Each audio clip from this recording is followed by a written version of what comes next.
Good afternoon, everyone. Thanks for joining us today for our webinar, which is on government contracts and new mandates, executive orders, and cost recovery strategies explained. I'm Jackie Unger, and I'm joined today by Lauren Brier. Before we start, a couple of housekeeping things. I want to let everyone know that the webinar is being recorded today, and it'll be emailed to all registrants. So if you happen to experience any technical difficulties, please rest assured that you'll get a copy of the recording. Also, feel free to submit questions. There's a question box that you should see on your screen that you can use to submit questions, and we'll try to answer them as we go. But we do have a lot of material to cover today, so we may not be able to get to all of your questions today on the webinar, in which case we'll do our best to follow up with you after the webinar to get those questions answered.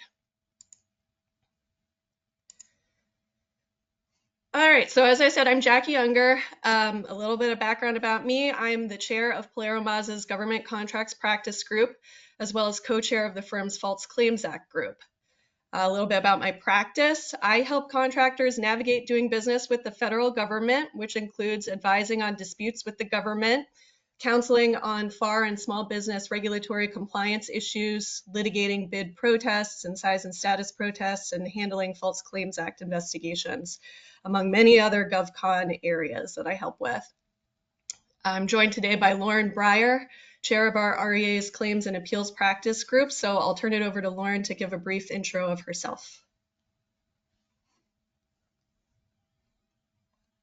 Hi, good afternoon. So just like Jackie said, I'm the practice group chair and partner at Polero Mazza, and I run the REA's Claims and Appeals Practice Group.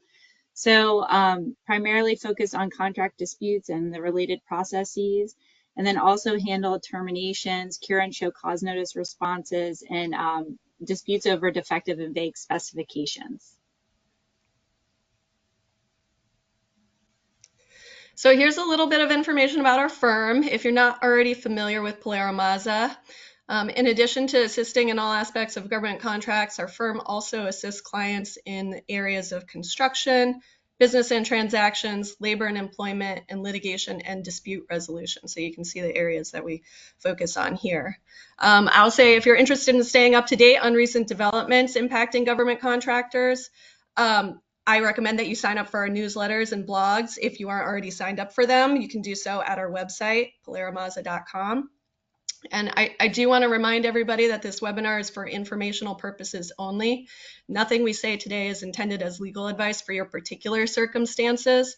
So if you do have any follow-up questions about your particular situation, please feel free to reach out to Lauren or me after the webinar, and we'd be happy to talk to you about your own situation. Okay, so we've got a lot to cover today. Before we dive into the substance, I want to provide a brief overview of what we'll be discussing. So we're here today because President Trump has been extremely busy issuing a flurry of executive orders since taking office just a few weeks ago.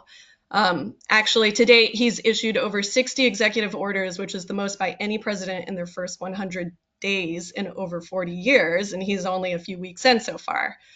The executive orders are aimed at reshaping government to align with his policy objectives. And we'll see today we'll provide an overview of the key executive orders that are having the biggest impact and will have the biggest impact on government contractors as far as we see so far. And then we'll turn to how contractors can manage the impacts of those executive orders, including considerations when they're faced with the funding freeze that we've heard a lot about, stop work orders, and contract terminations.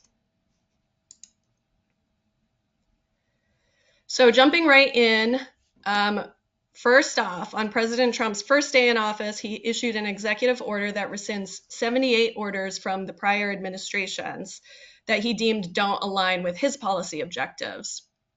These generally include orders which furthered policies on COVID-19, climate, DEI, and immigration. So those have been rescinded. I'm not going to go through all of those, but one notable rescission that I wanted to point out is President Biden's order on non-displacement of qualified workers under service contracts. This required certain federal contractors to provide a right of first refusal to employees of the predecessor contractor. There's been a lot of back and forth on this requirement dating back to Obama's administration. So I just want to point out that this requirement is now removed again.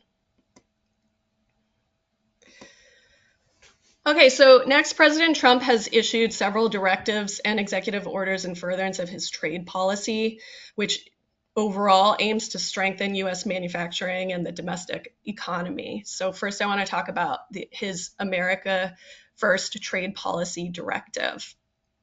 So this has 3 distinct topics that require a number of reports and recommendations under each. So there's the unfair and unbalanced trade, economic and trade relations with the People's Republic of China, and additional economic security matters. So the first topic indicates that domestic preference requirements, as implemented through the Buy American Act and other statutes, may be strengthened over the course of the administration, which wouldn't be surprising because he made efforts in that vein in his prior administration, as did Biden as well. But Trump really focused on that previously.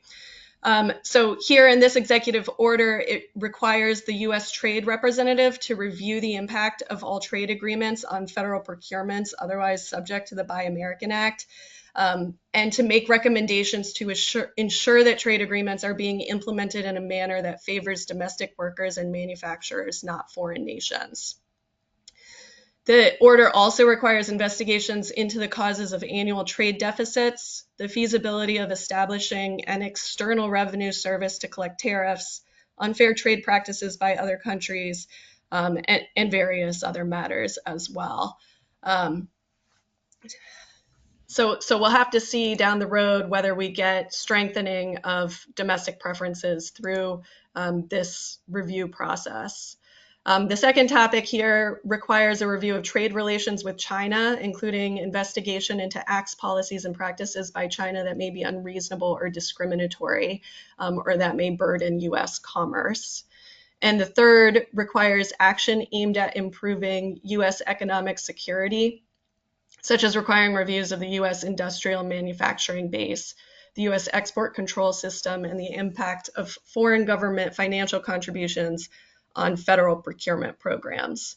So again, we expect to see changes in trade policy that gets implemented based on this order. That this is more of a longer term horizon for changes based on this directive. So it's kind of a wait and see what comes of this.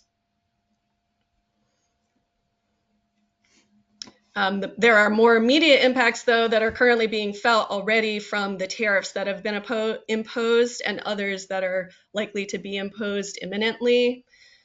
So Trump has already announced tariffs on Mexican, Canadian, and Chinese products that were set to go in effect on February 4th. Got these up here, 25% on Mexican products, 25% on most Canadian products, except only 10% tariffs on energy or energy resources, and 10% on Chinese products. These were authorized as a method to hold the countries accountable for the national emergency that President Trump had declared at the southern border regarding drug trafficking and illegal immigration. And so as a result, Mexico and Canada had engaged in negotiations to delay the tariffs by promising that they would increase their border security efforts. So those negotiations are continuing. The tariffs on Mexican and Canadian products have been paused for the time being until March 4th. And they still may take effect down the road. So again, this is wait and see on those tariffs and what comes further from those negotiations.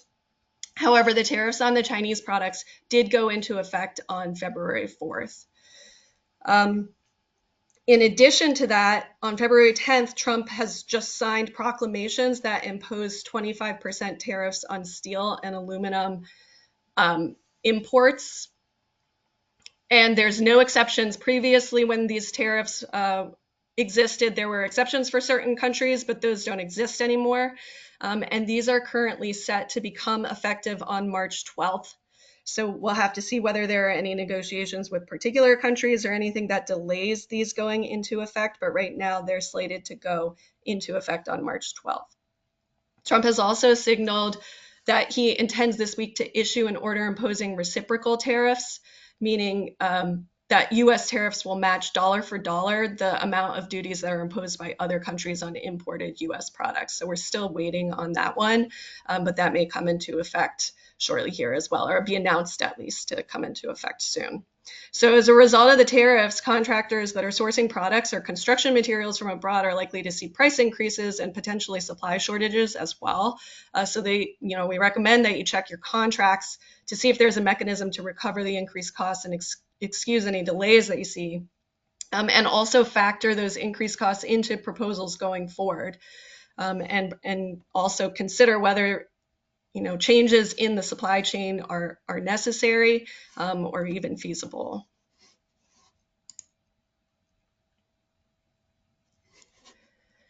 So moving on, I'm sure everyone has seen DOGE in the news. So this executive order on establishing and implementing the Department of Government Efficiency,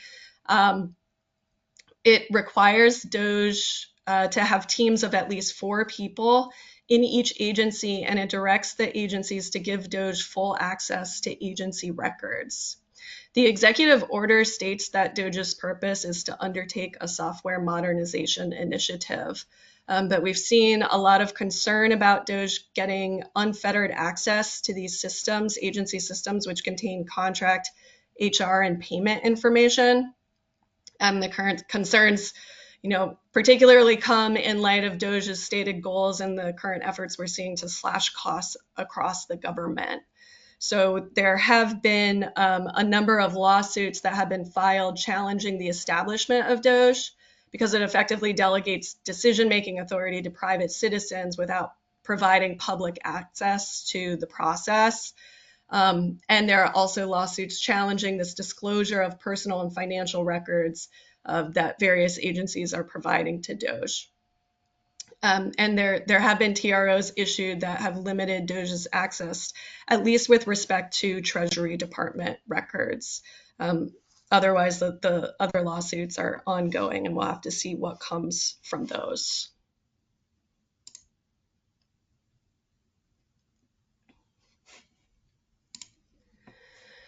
So next we have President Trump's executive order on unleashing American energy. So this executive order encourages energy exploration and production on federal lands and waters, and it seeks to establish the U.S. as a leading producer and processor of non-fuel minerals.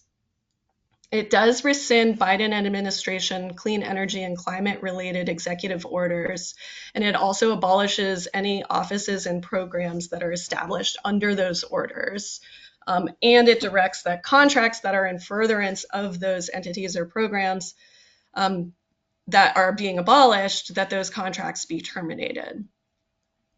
And so the executive order also terminates the Green New Deal, Biden's Green New Deal. And in furtherance of that, the order directs agencies to pause disbursement of funds that are appropriated through the Inflation Reduction Act and Infrastructure Investments and Jobs Act. Legislation that came out during the Biden administration that provided for, a lot of money to go through for infrastructure projects throughout the country. And it also requires agencies to revise their disbursements and report on whether they're consistent with Trump's policy objectives.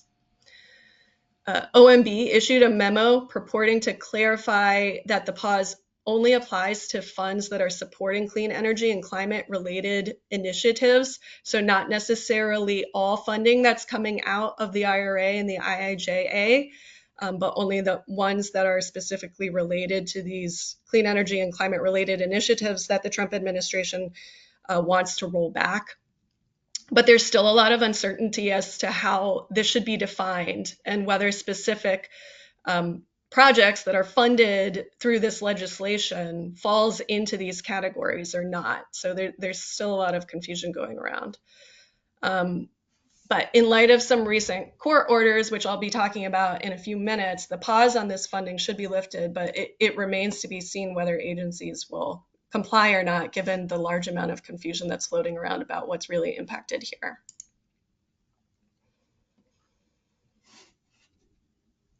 Okay, next I want to talk about executive orders that are targeted at affirmative action programs. So President Trump has released multiple executive orders that are aimed at ending all affirmative action and DEI programs. So there's two main ones. There's a number of them, but two main ones here that I want to touch on. So first, Trump's executive order on ending radical and wasteful government DEI programs and preferences. This requires termination of all equity-related grants or contracts and all DEI performance requirements for contractors or grantees by March 21st. And we are already seeing lots of terminated contracts related to DEI programs and support, as well as stop work orders around this executive order. And then secondly, we have Trump's executive order on ending illegal discrimination and restoring merit-based opportunity.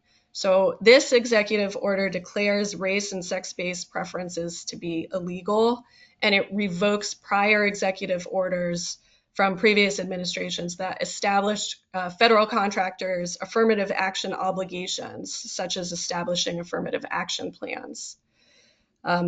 The executive order requires the Department of Labor's OFCCP to immediately cease enforcement of contractor affirmative action responsibilities, and it basically guts OFCCP's authority to ensure compliance there and have overview over contractors in that regard. And it also requires contractors to cease their affirmative action practices that don't align with the executive order by April 21st. So it requires proactive movement by contractors. It also requires contractors to certify that they don't operate any programs promoting what the executive order terms illegal DEI in order to receive future contracts. So this is going to be a very important provision as we see how it gets implemented. And it's something that we'll need to keep an eye on because it creates a potential basis for False Claims Act liability if contractors maintain DEI programs, but they certify that they don't have any such programs. So basically, when you're getting a contract, you're going to have to certify that you don't have any DEI policies, practices, or programs in any way. And if that is found not to be the case, if that certification was made knowingly, that it was false or recklessly that it was false, then there could be a basis for False Claims Act liability. And that's what the executive order is geared towards, basically creating that sort of potential for liability there. But we'll have to see how that gets implemented. DOJ did issue a memo that indicates its intent to go after illegal DEI policies in the private sector, as well as educational institutions that receive federal funds. So this is something that the government is intending to take very seriously and go after. And I think it can be a large basis for FCA liability into the future. It could also be a basis for key TAM actions or whistleblower suits from employees that see DEI programs that continue on when they purportedly shouldn't under the executive order. However, a lawsuit was filed on February 3rd that challenges these executive orders as unconstitutional and violating the separation of powers and freedom of speech, among many other claims that they raise. There hasn't been any temporary restraining order related to those lawsuits, so they will take some time to work their way through the system.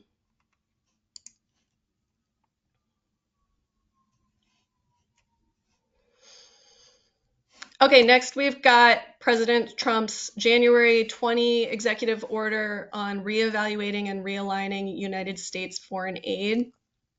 So this one implements a 90-day pause on all foreign assistance to allow for a review of programs to determine whether those programs align with Trump's foreign policy and whether they should continue or not.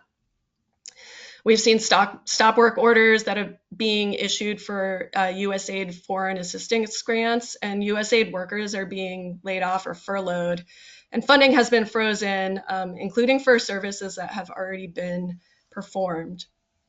So on this one, there's also been a number of lawsuits that have been filed arguing that the efforts to basically dismantle USAID or to bring it under the State Department are unconstitutional because it's set up statutorily by Congress, and therefore Congress would need to act to make those changes, to either dissolve it or to bring it under the State Department. The lawsuits also challenge the unilateral withholding of funds that have already been appropriated by Congress as violations of statutory and constitutional law. And that's going to need to play out probably through the appeals courts and up to the Supreme Court on that issue. So far, one court has issued a temporary restraining order that prevents USAID from placing employees on administrative leave or evacuating them.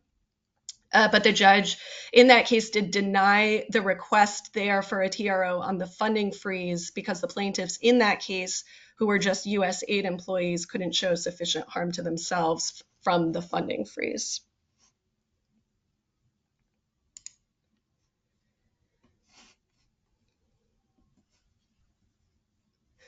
Okay, so the biggest thing that contractors have really been dealing with through these various executive orders is the very broad overarching funding freeze that was implemented through this OMB memo, M2513. So this was originally issued on January 27th, and it was issued to implement President Trump's executive orders, particularly those that are geared towards eliminating DEI and the Green New Deal and pausing foreign aid assistance. So the memo instructed agencies to pause all federal financial assistance on programs implicated by any of the President Trump's executive orders. And the wording in it is incredibly broad and not really clearly defined. So that's caused a lot of widespread confusion by people in the agencies and as well as contractors, grant recipients, anyone who relies on federal funding as to what exactly is implicated by the memo and by the freeze that it calls for. So agencies have really been responding to this by issuing stop work orders and modifying or in some cases terminating contracts and grants. The memo also directed agencies to identify federal programs and activities that are impacted by the executive orders and to provide detailed information about those programs, including whether they have any DEI component to them. And as a follow-up to the memo, OMB provided a spreadsheet that lists around 2,600 programs that it's calling for to be reviewed by the agencies, basically like going line item by line item with all the programs in these agencies, spanning virtually every federal initiative that distributes money, asking for a review of them and whether they have DEI as a component, gathering information about them, seeing whether they contradict Trump's policy objectives or whether they align with it or not.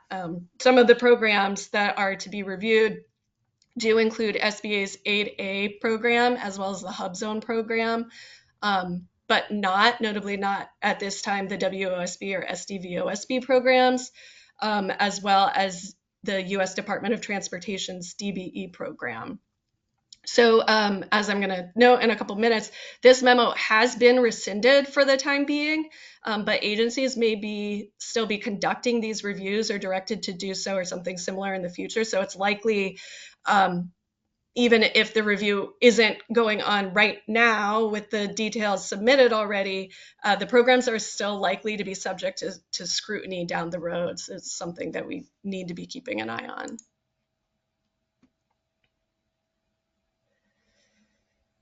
Okay, so before we turn to current impacts and how to mitigate those, lastly, I wanted to talk about legal challenges to the executive orders and the OMB's memo. So I have already touched on these ones that we've seen challenges to the establishment of DOJ, as well as the access that DOJ has been given to all of these very broad access to these records at various agencies, and the TRO on the record that limiting access, not completely, but to certain personnel at Treasury.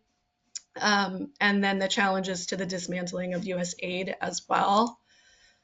If we can move to the next slide.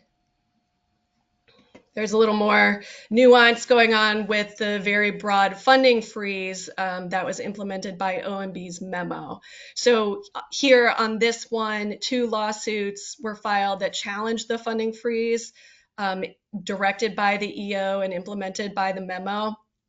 And both resulted in TROs that block the freeze, at least temporarily. And as a result of those, the memo was rescinded, as I noted, on January 29th, so just a couple days after it came out. But we've seen that the freeze continued to be implemented. So those TROs were issued because the court concluded that it was likely the plaintiffs are going to succeed on their claims that the executive branch's actions violate the Constitution and statutes of the United States, so the funding freeze being improper.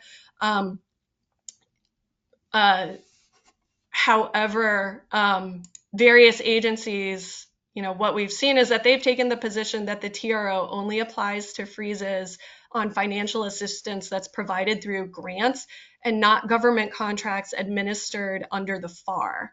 And also taking the position that it doesn't apply abroad. So notwithstanding the TRO that blocks the suspension of federal financial assistance, there is some lack of clarity, and agencies have continued to basically have this freeze in place. So as a result of that, agencies continued to freeze funds. They've refused to resume disbursement of appropriated funds, and they've continued to issue stop work orders and terminate contracts. This led to the plaintiffs in these cases asking the court to enforce the TRO, and the court did grant that motion to enforce the TRO. So the judge held that the agency's actions violate the TRO, and he clarified the scope of his TRO order, explaining that the order prohibits all freezes and obligations or disbursements based on the OMB's memo or based on President Trump's executive orders. So the clarification may give contractors the ability to challenge agency actions in response to the executive orders if they're seeing impacts from those. The government did appeal these orders, the TROs that have come out. And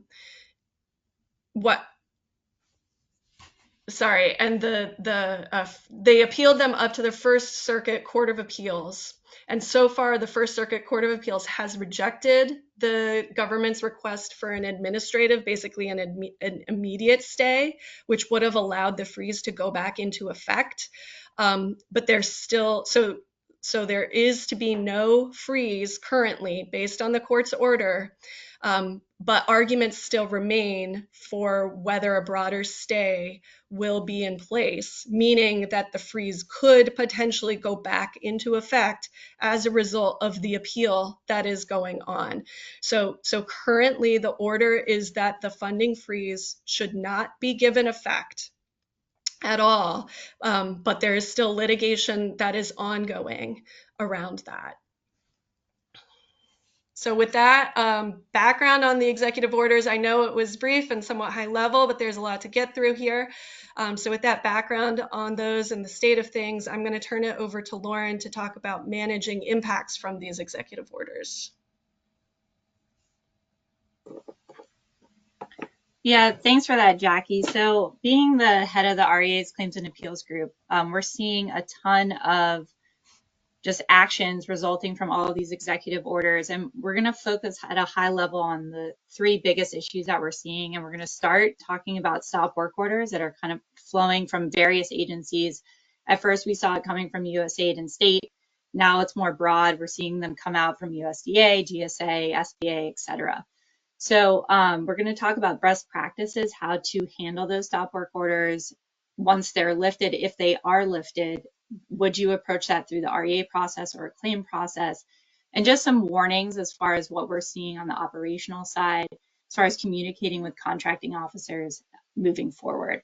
And then we're going to jump into terminations for convenience. We're also seeing a flood of those come through. Also, we have clients getting stop work orders that are then rolled into a termination for convenience. So we're going to talk about requirements for notice of a termination, what that looks like, what type of termination proposals need to be submitted in accordance with your contract, We're also going to talk about how to maximize cost recovery under a termination for convenience. And then we're going to talk about kind of an overarching challenge to these stop work termination for convenience directives.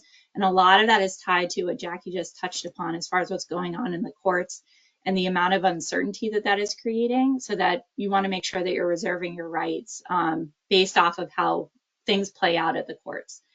And then finally, we're going to talk about appeal rights. So if you're not able to get resolution through the REA or claim process on the stop works or terminations for convenience, what's your next step? So we're going to talk through that as well. And hopefully we'll get that done before 3 o'clock. So what is a stop work order? So if you've gotten one, it's likely going to be issued under FAR 52242-15. That's the standard stop work clause. So they can be issued at any time by written order of the CO. So you want to make sure that you're getting that in writing. And the limitation on a stop work order is 90 days. So it cannot exceed a 90-day window. The contracting officer can seek a reasonable extension of that period, but it would have to be agreed upon between the parties. And they also have to have reasonable justification for asking for that. So just keep that in mind. If a contracting officer tries to extend your stop work, that it's negotiable. So you don't just roll over and sign and agree to an extension. Once a stop work order is issued, the contractor has an immediate duty to mitigate costs. So although you're entitled to standby costs, so that's overhead or costs that directly result from the stop work, you still have to mitigate the situation. So you potentially furloughing employees, communicating on lease costs. Those are just some examples of ways that you can mitigate a situation under a stop work. Demobilization is also something that's discussed on construction-specific contracts. But again, it's a reminder that you can't just have people sitting on your payroll during a 90-day period and expect the government to make that payment. So the CO can also terminate the contract for convenience or default any time during the stop work period. So what we're seeing, and this is starting with the USAID contracts that we saw get stop works about 2 weeks ago, we're now starting to see the terminations for convenience roll in. So presumably the stop works were being in place so they could do an analysis and review of where the funding is going. Were they okay with it? And then, in instances where they were not, now they're issuing terminations for convenience. So costs incurred from the stop work period up until termination would arguably be rolled into a termination for convenience proposal, which I'll talk about later on. But in either case, the contracting officer is required to make an equitable adjustment in the delivery schedule or contract price or both. So while that stop work is in place, if you are having a cost impact or a time impact, those are both recoverable items under the stop work clause.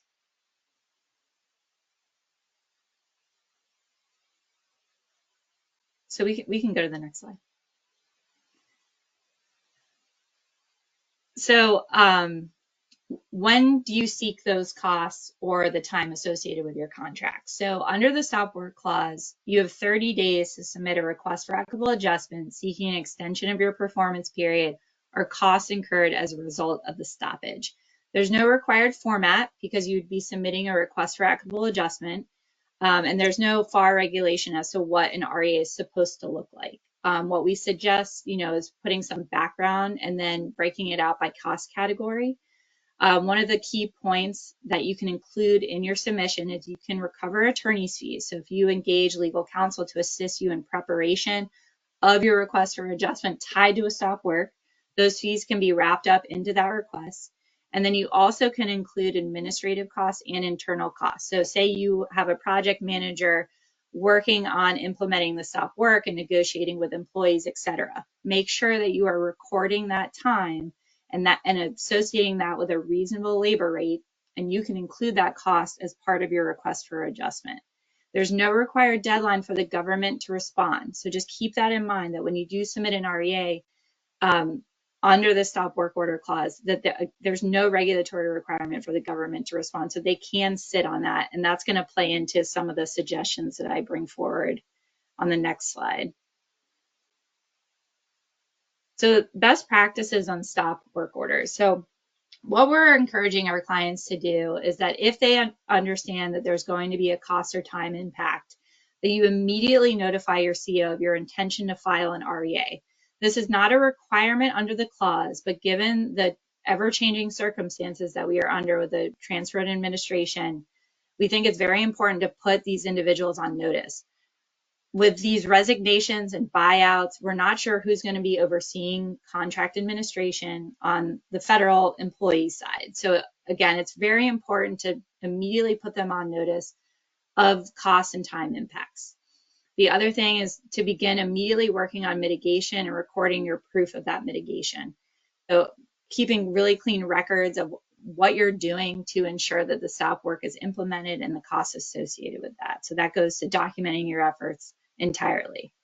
Another option is considering filing a claim in lieu of an REA to ensure timely processing of your cost request.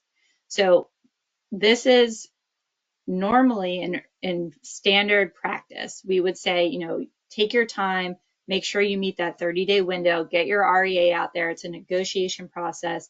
You could potentially recover your legal fees. Because of the amount of stop work orders that we are seeing being rolled out, we are starting to suggest to our clients that it may be worth considering going right to the claim process. And the reason being is that under the FAR, there's a 60-day requirement for a contracting officer to issue a decision on a claim. If you submit an REA, there's no regulatory requirement for them to respond. So it's really important with the amount of turnover that we could potentially see on the agency side that you get these costs before somebody that can actually process them and is required to process them. So a claim is a very immediate step to ensure review of your costs or time that you are seeking under the stop work order clause. Another thing that we are suggesting clients do is when they receive a stop work notice that they reserve their rights to challenge the high-level directive to stop work, because a lot of these courts are starting to determine these funding freezes as illegal or unlawful, that potentially these stop works that are flowing from those executive orders are similarly unlawful. So it's important that you reserve your rights to challenge the directive if you can, meanwhile operating under the stop work and ceasing activities. So it's a practice point that we are sharing with people, to just keep in mind that if something was to happen from the courts, if it gets all the way to the Supreme Court and they deem it illegal, that you've reserved your rights to challenge the directive and potentially go after some sort of lost profit or damages associated with the directive itself. We can go to the next slide. So this is back to my point on the last slide, when to submit an REA tied to a stop work order, when to submit a claim. So the two big considerations for a lot of our clients is the legal expenses that are associated with the submission. So when you submit a request for equitable adjustment, you can include your administrative time preparing the request, as well as legal or consulting expenses. So those can be wrapped up and are arguably recoverable under FAR Part 31. If you jumped right to the claim phase, legal fees expended on preparing your claim are not recoverable. So it's really important that if you feel like the contracting officers that you are working with is not going to be there next week, or that there are funding limitations that you could encounter as a result of this submission of costs tied to your stop work order, I highly recommend that you elevate the issue straight to a claim so that you're first in line and not last, just based off of the amount of stop works that we're seeing. The one thing to keep in mind, again, is that you cannot recover legal or administrative time associated with a claim. Okay, we can go to the next one. So some other warnings on stop work orders that we're seeing over the last, I'd say, month. So some of the stop works that are coming out the door are being sent along with modifications to include the stop work clause. So there's a lot of commercial item contracts floating out there that don't have stop work clauses in them. And if you're getting a stop work under 52.242-15 and you operate under a commercial items contract, you are required to sign and bilaterally agree to the use of the stop work clause under your contract. So just keep that in mind. It could create some leverage if you have a commercial items contract and they're trying to modify it to include this clause and then issue you a stop work, it could buy you a little bit of time of negotiation in that type of circumstance. We're also seeing contracting officers moving so quickly that they are operating these stop works under the wrong clause. So we've seen contracting officers say you need to stop work, but then they're using the suspension of work clause, which is 52242-14. The clauses are different and the requirements as to what you submit is different.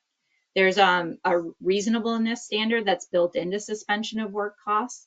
So just keep that in mind, that if a contracting officer is trying to suspend your contract but not stop your contract, that there's a distinction there, and you should push back to try to get a stop work order under -15, not -14. We're also seeing stop work orders not being issued by contracting officers. Make sure that if you are stopping work, that directive is coming from a CO. They are the only one that has authority under your contract to make such a change. So it's really important that that directive is coming from the CO and you're getting written confirmation from them. Another thing we're seeing is that contracting officers are reaching out to contractors for certifications that their DEI-related programs have ceased in exchange for lifting of a stop work order. We suggest that you reach out to a labor and employment attorney to ensure compliance with removing these DEI-related programs before you execute this certification. To Jackie's point earlier, we're sensing that there are going to be false claims, prosecutions, and actions brought against companies that are not abiding by the removal of such programs. So it's really important that before you sign that certification, I know everyone's antsy to get these stop work orders lifted, that you reach out to a labor and employment attorney about your situation, your handbook, your policies, so that you are certifying that you actually are in compliance. Okay, we can go to the next slide. So an additional warning, waivers and reservations of rights. This is a general practice point, but it also very much specifically applies to a lot of these moving parts. But make sure that if the government is sending you a modification, so when this would come into play on the stop work front, is if you submit your stop work costs and then they issue a modification to your contract. Make sure that you are not signing any waiver or release language in that modification. It could be an absolute bar to recovery. And if we see these courts start to, continue to overrule the funding freezes, you may be restricted from challenging such actions by the courts if you are releasing liabilities. So just making sure that you're reserving your rights and you're very mindful of waiver and release language and modifications and amendments that are being sent to you as a result of some of these orders. Okay, we can go to the next. So the other big notice that we are seeing separate and apart from stop work orders are terminations for convenience. The market is being flooded with these. So what is a T for C? It's a unilateral right in favor of the government to terminate a prime contract for its convenience. It can be initiated generally for any reason, and the nature of the settlement proposal that you submit can vary depending on the type of contract. One thing to keep in mind is that you may need to convert a settlement proposal if you reach an impasse. I'm sorry, I just lost. Okay. If you reach an impasse with the government in resolving your settlement proposal. So just something to keep in mind, and I'll touch on that towards the end.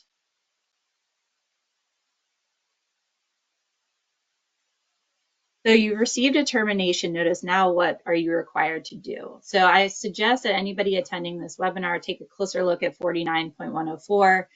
I'm not going to get into them right now because we're short on time, but it basically lists the duties of a prime contractor upon receiving notice. The big takeaway is that you need to stop work and you need to tell your subs right away that you're terminating a portion of their contract or the full subcontract that you have in place, depending on what they're doing. So terminations for convenience can be partial or full. So just keep that in mind, that you could get a portion of your contract terminated for example, if it's related to DEI specific issues. And then there's partial terminations and full terminations. So we can go to the next slide. So there's different types of termination for convenience settlement proposals. So the first thing to be aware of is that we're starting to see these termination notices come down the pipe, and they're referring to the wrong FAR clause. Again, I think people are on the agency side are moving too quickly. They're not evaluating contracts appropriately, and they're just being quick to issue termination notices without understanding what clause applies. So it's really important that you understand the termination for convenience clause that's in your contract and ensure that the notice that is being sent to you includes that same provision.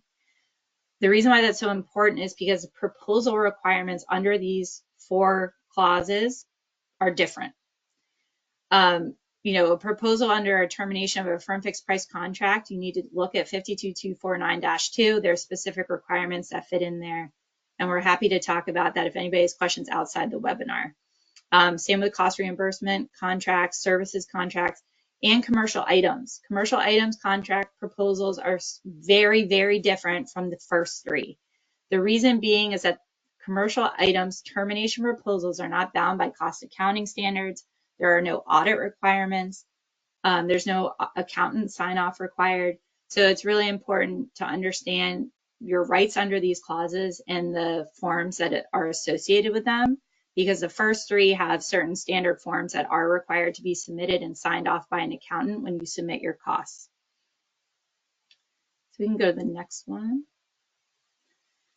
So these are just some tips for recovering your costs. So I'm just going to go through some very high-level examples of costs that are generally allowable under a termination settlement proposal, and it's not exhaustive. So normally you're entitled to your direct cost, that's labor and material, that remains unpaid up until the time of termination.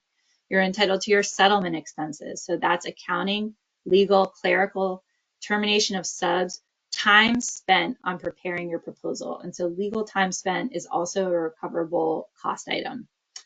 Subcontractor claims. So if you have costs from subs that you need to pass along to the agency, those can be included. And then there's also indirect costs. There's profit that can be added on there as well.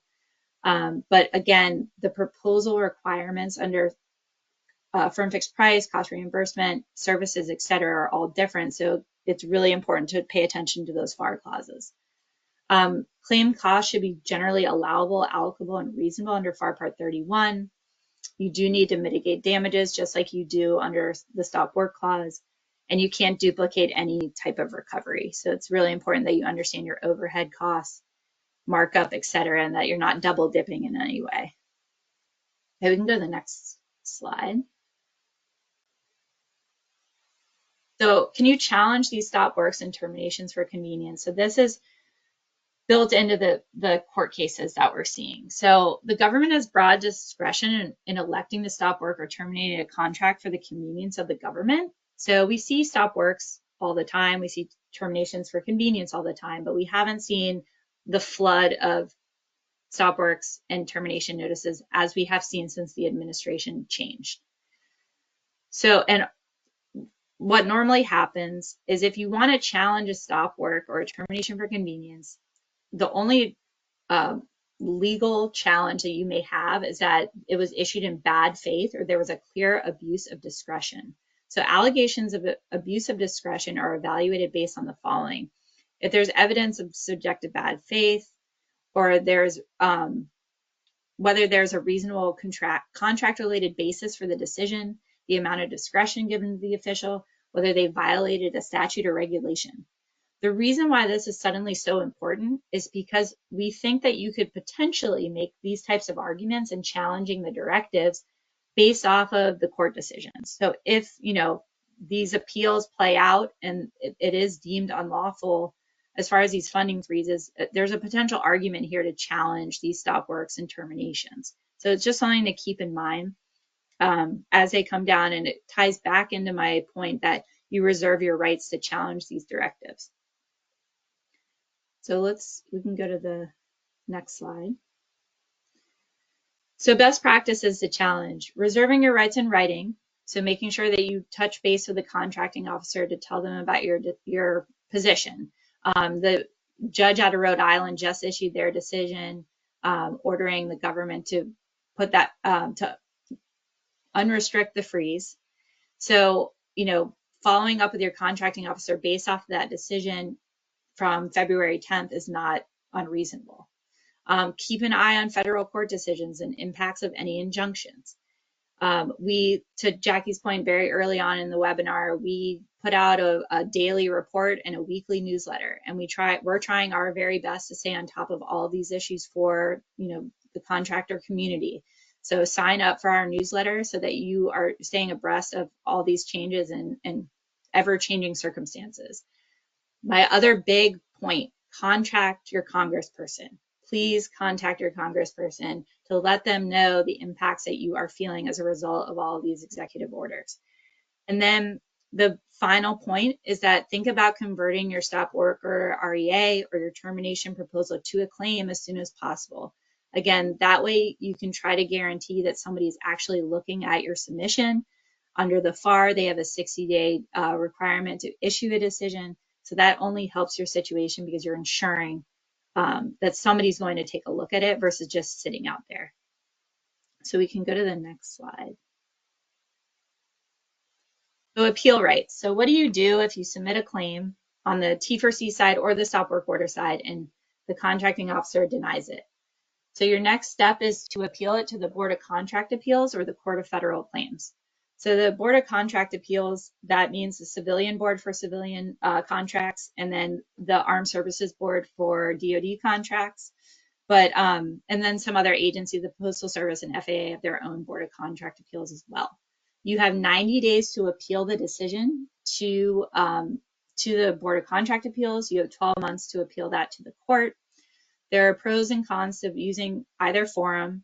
We tend to prefer the Board of Contract Appeals because they have assigned ALJs that tend to have a lot of federal contracting experience. But both can be further appealed to the Court of Appeals for the Federal Circuit. They also both have off-ramp avenues where you can engage in alternative dispute resolution. So that's mediation, settlement, formal mediation. There's various ways that you can seek ADR at either forum. Another big point to make if you find yourself in an appeal posture is you potentially have access to the judgment fund. So this is really important from what we're seeing. So I'm going to back up a bit, but from my point earlier that there has been a flood of stop work orders, there have been a flood of termination for convenience notices. What ties to those is money. So most people need to recover these costs that are tied to the cessation of work or to the termination of work. But who's going to pay it? Where is this money going to come from? Because there's so many people that are dealing with these same issues. The judgment fund might be an available source because this is a very basic explanation, but it's a big pot of money that agencies can use if they receive a negative court judgment, that they can take money out of the judgment fund and make payment. So getting it to an appeal posture may be a solid avenue if we feel like a contracting officer just doesn't have the funding to negotiate or settle, that we then appeal it, find ourselves with the ability to access the judgment fund if we receive a decision in our favor. So it's something to just think through. We can go to the next slide. So other impacts. So tying back to what Jackie touched upon on the executive orders tied to tariffs, what can a contractor do if they start to feel the impacts of tariffs or if they sense potential impacts? So 52229-3 provides an avenue for after awarded imposed duties and taxes. So if you sense that you are going to be hit by an after imposed tax that was not built into your bid, that was not something that you could have foreseen, you could potentially reach out to your contracting officer. First, you need to provide them notice. So it's really important. As soon as you sense that you're going to experience an impact, you need to let your contracting officer know that. The notice is extremely important because the contracting officer can come back and say, well, you didn't provide me timely notice. This cost is on you. So that 52229-3 is really important for domestic-based contracts that could potentially feel an impact from tariffs. 52229-6 is a very similar clause, but it provides protections to those doing business overseas. So after imposed duties or taxes that are being imposed on overseas contracts, 52229-6 is the clause you need to focus on. Another avenue for potential recovery is seeking an amendment to your contract to include an economic price adjustment clause. So this is a clause that would tie an adjustment to a particular index. So say, you're purchasing steel and the cost is volatile and it keeps increasing significantly. Potentially the contracting officer will allow you an economic price adjustment clause tied to the purchase of steel, and it would fluctuate and you would be compensated based on those fluctuations. And it goes both ways, where the government also gets a credit if the cost goes down. We tried this during COVID when there was a lot of volatility in material purchasing. And I will say contracting officers were not very open to it. That could potentially change. I just don't see that happening with this administration, but it could be worth a shot. And it depends on your relationship with the contracting officer and whether they'd be open to having that type of conversation.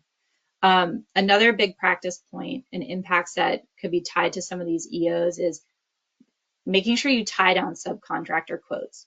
One of the big issues that we saw during COVID is, the significant increase in materials, and people working on firm fixed price bids hadn't locked in subcontractor quotes and they were left holding the bag.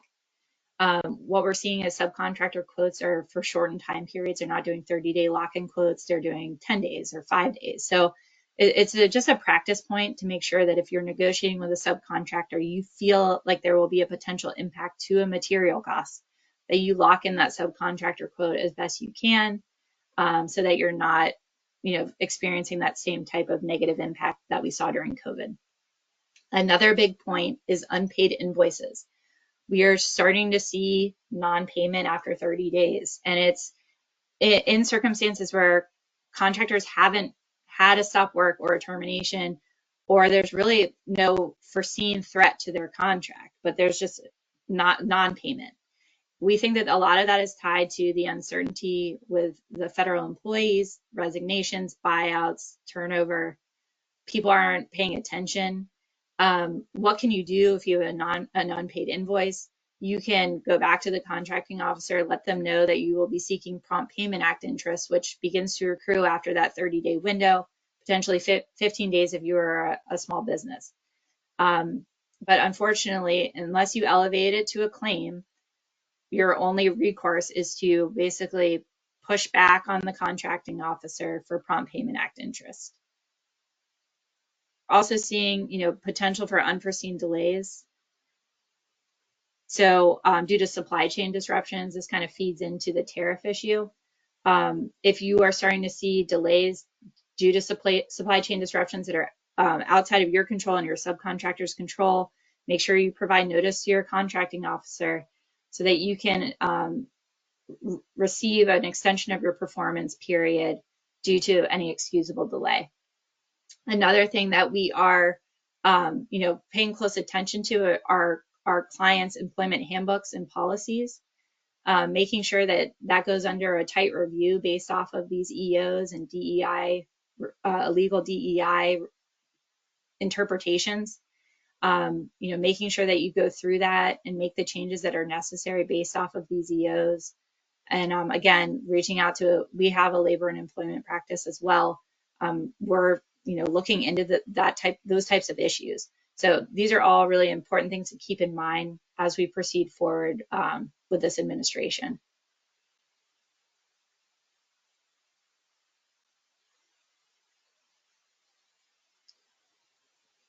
Thanks, everybody. So, we got like a minute or two here. So sorry. Sorry, Lauren. I know we've got a lot of questions. A lot of them do seem to relate to what constitutes illegal DEI. I did just want to jump on that and say, for one thing, illegal DEI remains unclear. It isn't defined in the executive orders or any guidance that has come out. Generally, it seems to be the view that diversity efforts that are aimed at advancing specific groups, like women, minorities, members of the LGBTQ plus community, constitute illegal DEI or unlawful discrimination. But just generally saying, we don't engage in any discrimination against any groups, that's not DEI. Right. So it's specific advancements of only particular groups.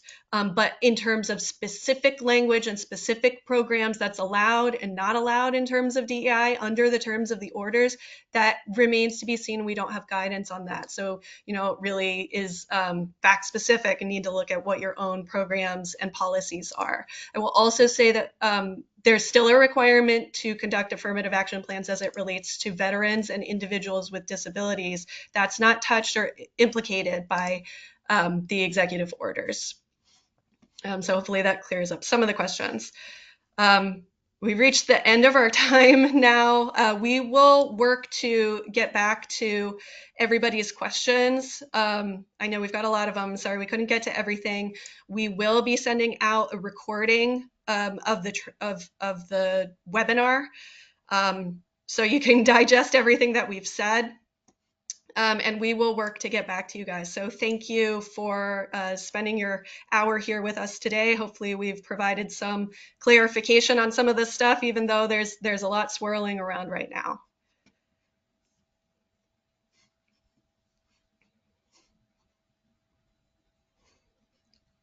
Yeah, thank you everyone for joining.